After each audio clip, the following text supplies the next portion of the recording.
Section 1 on page 201.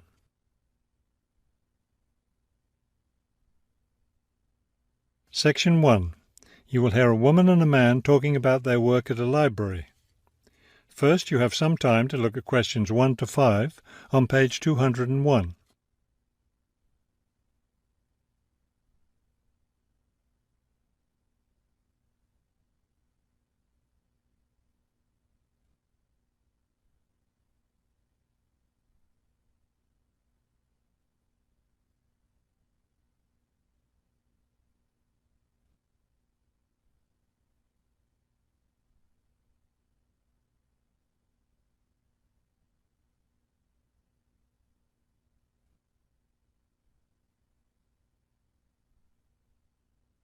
You will see that there is an example that has been done for you. On this occasion only, the conversation relating to this will be played first. Hello, I'm Mrs. Phillips, the head librarian. You're the new library assistant, aren't you? Yes, I'm Robert Haskell, but please call me Bob. The woman introduces herself as the head librarian, Mrs. Phillips, so the name Mrs. Phillips has been written in. Now we shall begin. You should answer the questions as you listen, because you will not hear the recording a second time. Listen carefully and answer questions 1 to 5. Hello, I'm Mrs. Phillips, the head librarian. You're the new library assistant, aren't you? Yes, I'm Robert Haskell, but please call me Bob. All right, Bob. Let me take a few minutes to explain how the library works and what your duties will be. First, the library opens at 8:30 in the morning, so naturally we expect you to be here and ready to work by then. Of course. And you can go home at 4:30 when the library closes. Now, let me explain where everything's kept. It looks like here on the ground floor is where the reference books are. Yes, that's right. Up on the second floor is where the adult collection is, both fiction and non-fiction. And the children's books are there too, aren't they? I thought I saw them in the room by the stairway. No, those are magazines and newspapers for adults. Children's books are up one more flight on the third floor. We'll take a look at them later. Let me show you how we organize our work. Do you see that brown book cart over there? The one by the door? Yes, that one. Those books have been checked in and need to go back on the shelves. Okay, so the brown book cart has books to reshelve. What about this black cart by the desk? Those books have torn pages or damaged covers. They're all books that need to be repaired. Okay, I know how to do a lot of that. I'm pretty good at mending torn pages and covers. That's great, because we really need help with that. And that white cart in the corner, what are those books for? Those are old books that we've taken off the shelves to make room for new ones. We sell them as used books to raise money for the library. So they're all ready to sell? Yes, that's right. So now you know what to do with the books in the carts. Let's talk about our activities schedule. Before you hear the rest of the conversation, you have some time to look at questions 6 to 10 on page 201.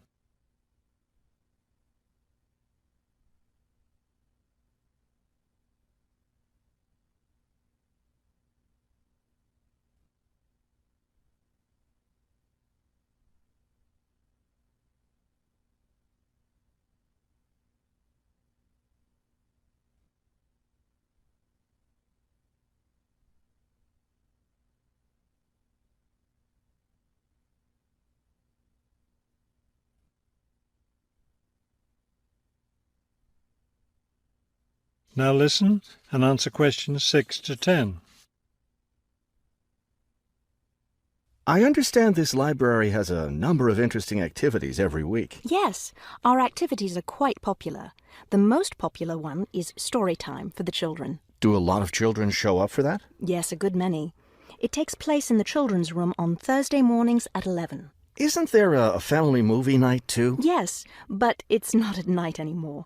We used to have family movies on Fridays when the library is open until 9, but now we have a different activity at that time, so we had to switch family movies to the weekend, Saturday afternoon. How much do you charge for the movies? They're all free. The movie always starts at 2:30 in the reference room, but you don't have to worry about that since you don't work on weekends. And what takes place on Friday evenings? We've just started a weekly lecture series. We have a different speaker every week, and the lectures cover all different kinds of topics. That sounds like something I'd be interested in attending. Good, because we'll need your help with that. You'll be working Friday evenings, and one of your duties will be to set up the meeting room on the first floor for the lecture. What time will you need that done? Let's say by 6:15. The lecture starts at 6:30, and the room needs to be ready well ahead of time. A lot of people arrive early. Maybe I should have the room ready by 6? That wouldn't be a bad idea. Okay, why don't I take you upstairs and show you the rest of the collection? That is the end of section 1. You now have half a minute to check your answers.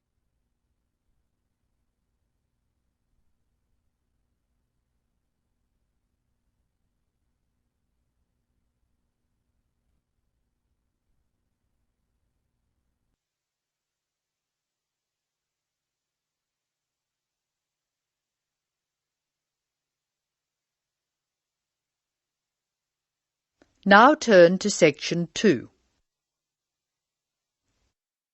Section 2. You are going to hear a teacher helping high school students visiting from an overseas school to fill in a school excursion permission note. First look at questions 9 to 16.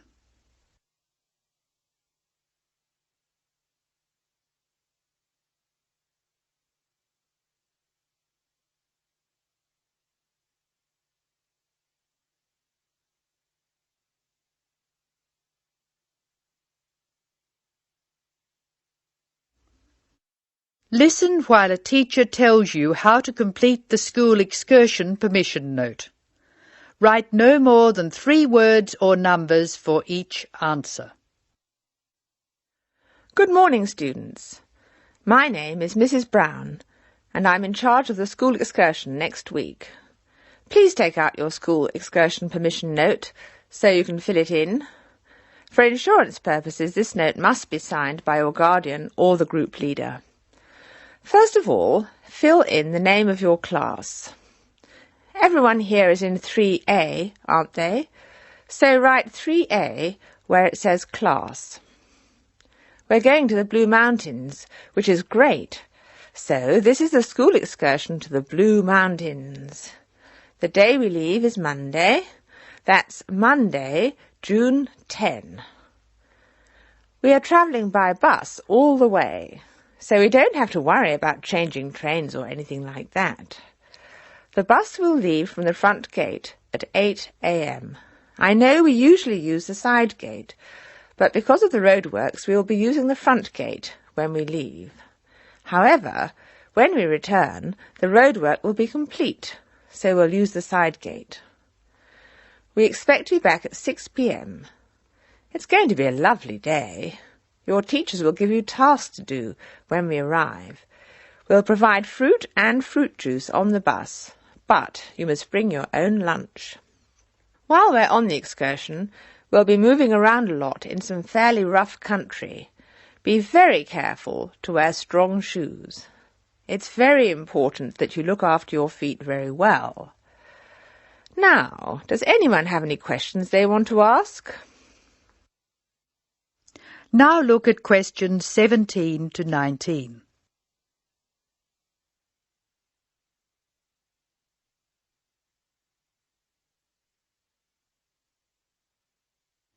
As the talk continues, answer questions 17 to 19.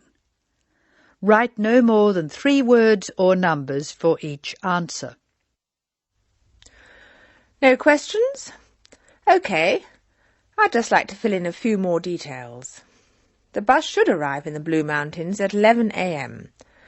We'll have time to do the first of our tasks before lunch. The bus is not a new one, but it does carry one piece of special equipment, a first aid kit. I certainly hope we won't have to use it, but it's nice to know it's there in case we have a medical emergency. The other class on this excursion is 3B, so I know it'll be a good day. The last time 3A and 3B went out together was a thoroughly successful excursion. That is the end of Section 2. You will now have some time to check your answers.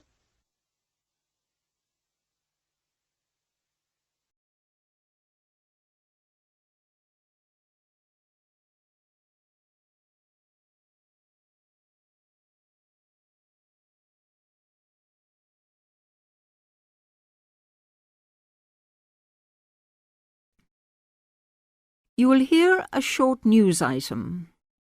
Fill in the gaps in the summary below with the correct word or phrase according to what you hear. The first one has been done for you as an example. First, you have some time to look at the questions.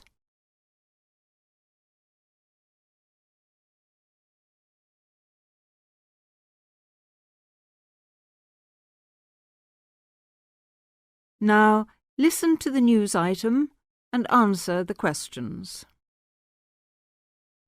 The police are continuing their investigations and, based on new leads, expect to make an early arrest. The drought in northern THR continues to worsen, with tens of thousands of hectares of once lush pastoral land having now been without a single drop of rain for over 11 months. Farmers from the stricken region are beginning to despair, with meteorologists predicting that the drought is unlikely to break before Christmas. Many farmers have begun shooting their worst affected cattle, and in some cases entire flocks of sheep have been destroyed. These measures, tough and cruel though they may seem, are essential to prevent a possible outbreak of widespread disease. It is not only farm animals that are in trouble. Environmentalists are also concerned that the lack of water in rivers, lakes and streams will mean more native animals in the bush will die, unless rain comes soon. They believe the drought could have a lasting effect on the populations of such native animals as kangaroos, wallabies and koalas. Our reporter, Colin Harrison, is in Vance, talking with long-range weather forecaster Joseph Singer. Over to you, Colin. Joseph, can you give any indication as to when we might receive some rain in the affected regions of THR? Well, it's hard to say, of course, but I'm confident that the drought will break within approximately 2 months. If you look back at the data kept of previous periods of drought, over the last 100 years or so, you see a cyclic pattern of severity developing, and we're now at the short end of the last cycle. I'm fairly certain that we'll see some rain either just before or just after Christmas. Let's hope so. Thank you, Joseph. Colin Harrison from the very hot and dry town of Vance in northern THR. Meanwhile, at the CSIRO laboratories in Ottawa, encouraging developments have recently been made in the process of cloud seeding, a process by which clouds can be forced to make rain, and research scientists are to begin conducting trials of a new technique involving lasers later this month.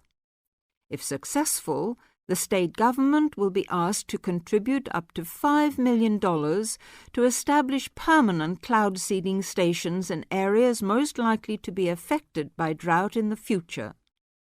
For many farmers, though, any breakthrough will have come too late. Every week, more farming families are being forced to sell their homes, unable to survive financially, with little or no income to support them. A special assistance fund has been set up to help drought-stricken families. If you would like to send some money, you can do so by calling this number now, 001 43 8172. I'll repeat that number, 001 43 8172.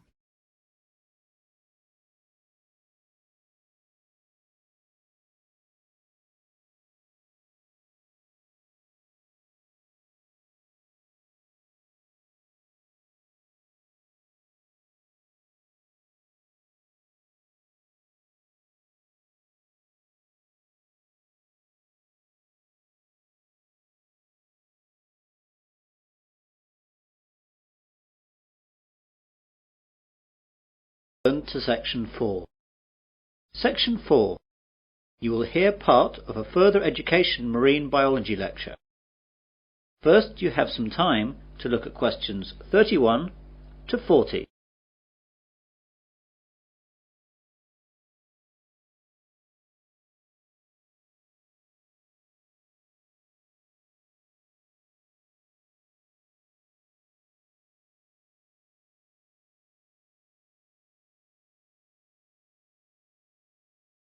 Now listen carefully and answer questions 31 to 40.